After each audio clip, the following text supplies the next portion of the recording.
1974 میں پاکستان کے ایٹمی پروگرام کی بنیاد شہید ذوالفقار علی بھٹو نے رکھی تھی، اور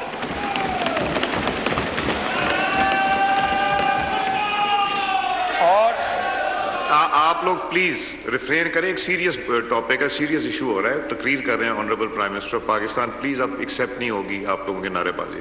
شکریہ. اور میاں محمد نواز شریف نے تمام تر دباؤ اور لالچ اور ترغیب کو بڑے اچھے انداز میں ایک طرف رکھا. یہ نہیں کہا ایبسلیوٹلی ریجیکٹڈ، یہ نہیں کہا کہ مسٹر پریزیڈنٹ بہت شکریہ آپ کی اس امداد کا $5 ارب کی، لیکن پاکستان کے کروڑوں عوام کا جو آج اگر میں نے سر خدا نہ خواستہ خاک میں ملا دیا تو قوم مجھے معاف نہیں کرے گی، اور یہ $5 ارب کوئی ایسی نہیں رکھتے.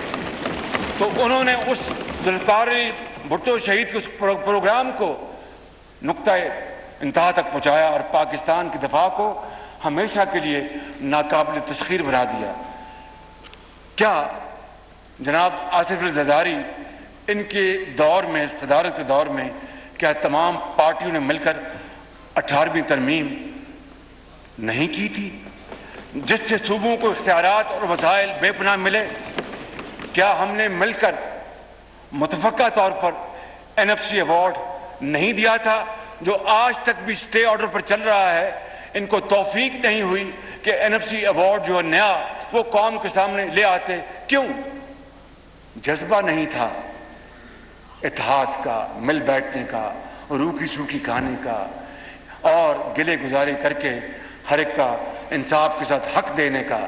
اگر یہ جذبہ ہوتا، صادق جذبہ ہوتا، تو نیا NFC ایوارڈ آیا ہوتا. تو یہ نیا جو last NFC award was drawn in 2010 2010 میں یہ ہوا جو آج تک چلا آ رہا ہے. تو کیا یہ چیز اگر ہوئی تو آج جو تمام مشکلات ہیں اس کے باوجود ہم آگے نہیں چل سکتے؟ کیا تمام سٹیک ہولڈرز نے مل کے نیشنل ایکشن پلان نہیں بنایا تھا؟ کیا پوری قوم نے اور تمام سٹیک ہولڈر مل کے دہشت گردی کے خلاف متفقہ بیانیہ نہیں بنایا تھا؟ کیا ہم نے مل کر پوری قوم کے ساتھ اور مشاورت کے ساتھ الیکشن کے انتخابی قوانین نہیں بنائے تھے؟ کیا ہم نے سب نے مل کے پاکستان میں سی پیک کے ذریعے $30 ارب کی سرمایہ کاری نہیں کی تھی؟ جناب اسپیکر، اگر یہ سب کچھ ہوا ہے تو پھر یہ بھی ہوگا انشاءاللہ. یہ قوم بنے گی، عظیم قوم بنے گی، بڑی طاقتور قوم بنے گی، اور ہم کھڑے ہوں گے اپنے پاؤں پہ. اور جو کہتے ہیں نا کہ بیگرز کانٹ بی چوزرز، اپنے گریبانوں میں جھانکیں کہ قومیں وہی کھڑی ہوتی ہیں جو چوزرز ہوتی ہیں. بیکاری کو کون پوچھتا ہے؟ جناب اسپیکر، میں آپ سے یہ بڑے عاجزی کے ساتھ کہنا چاہتا ہوں کہ اگر پہلی صف میں یہ بیٹھے یہ لوگ، یہ قائدین اکٹھے ہو جائیں اور خدا کے ساتھ یہ وعدہ کر لیں اور چل پڑیں تو کوئی پہاڑ ہمارے راستے میں مشکل نہیں ہوگا، کوئی سمندر ہمارے راستے میں مشکل نہیں ہوگا.